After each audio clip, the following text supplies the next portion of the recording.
नमस्कार, आप देख रहे हैं मोटिवेशनल चैनल बाय BNY। मैं विवेकानंद यादव। आज द्वितीय चरण का मतदान प्रारंभ हो चुका है। बताते चले आपको कि 95 लोकसभा क्षेत्रों में आज वोट होना है, जिसमें बिहार में कुल 5 लोकसभा क्षेत्र में मतदान प्रारंभ हो चुका सवेरे सवेरे। और मैं भी सवेरे सवेरे अपने मत का प्रयोग जागरूकता के साथ करके आया हूं। और आप भी जागरूक मतदाता हैं तो अपने मत से वंचित न रहें, जाकर अपने पसंद के उम्मीदवार को मत देकर अपने अधिकार का प्रयोग करें।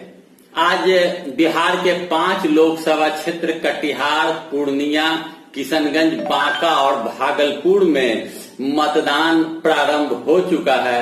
काफी उचित व्यवस्था देखी जा रही है। पुलिस व्यवस्था चौकस है। ब्रैकेटिंग लगाकर सड़कों पर लोगों के आवागमन को चेक किया जा रहा है और मतदान केंद्र में शांतिपूर्वक ढंग से मतदान प्रारंभ हो चुका है।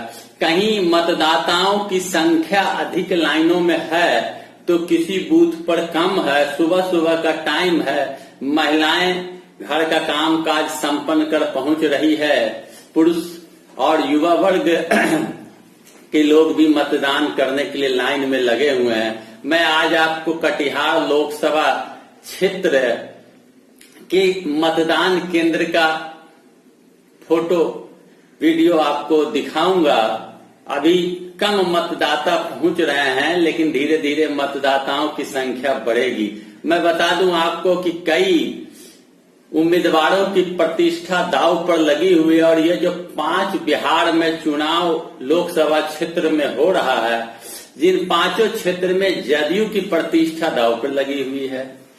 3 सीट में राजद के 2 उम्मीदवार भागलपुर और बांका में, और किशनगंज, कटिहार और पूर्णिया में कांग्रेस उम्मीदवार महागठबंधन के 5 और 5 लोकसभा क्षेत्र में जदयू के उम्मीदवार हैं।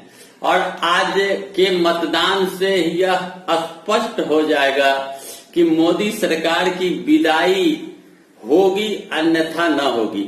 लेकिन जैसा रुझान से पता चलता है, जो सर्वे के आधार पर ऐसा स्पष्ट पता चलता है कि मोदी सरकार और नीतीश सरकार से लोग खासे नाराज हैं। उनकी नीतियों और कथनी करनी में अंतर होने से लोग नाराज हैं। मतदाता चुप हैं और अपने मत का प्रयोग कर रहे हैं।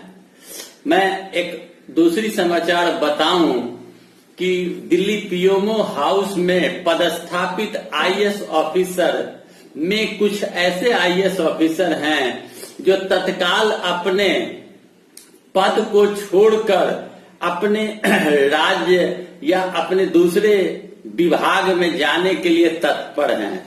यह सूत्रों से मिली जानकारी के मुताबिक उन सारे लोगों का कहना है कि हम सबों के ऊपर नन आईएएस को बैठा दिया गया है। नीतियों को बनाने में मंत्रियों कुछ लोगों का हस्तक्षेप होता है और हस्तक्षेप के कारण कार्य संपन्न करने में बड़ी कठिनाई है और ऐसे स्थिति में काम करना उचित नहीं है। तो पीएमओ हाउस में लगभग 25 आईएएस पदस्थापित हैं, जिसमें आधे से अधिक अब उस पद को छोड़ना चाहते हैं। जबकि पीएमओ हाउस में आने के लिए लोगों को कई बार प्रयत्न करना पड़ता है, टाइम लगता है, फिर वहां तक पहुंचते हैं। लेकिन क्या परिस्थिति रही होगी, क्या कारण रहा होगा कि वहां से पदस्थापित पदाधिकारी अब वहां से हटना चाहते हैं? ये भी एक मोदी सरकार पर प्रश्न है। उनके कार्यकाल पर उंगली जनता ने उठाया तो उठाया, अब ब्यूरोक्रेट्स भी उठा रहे हैं।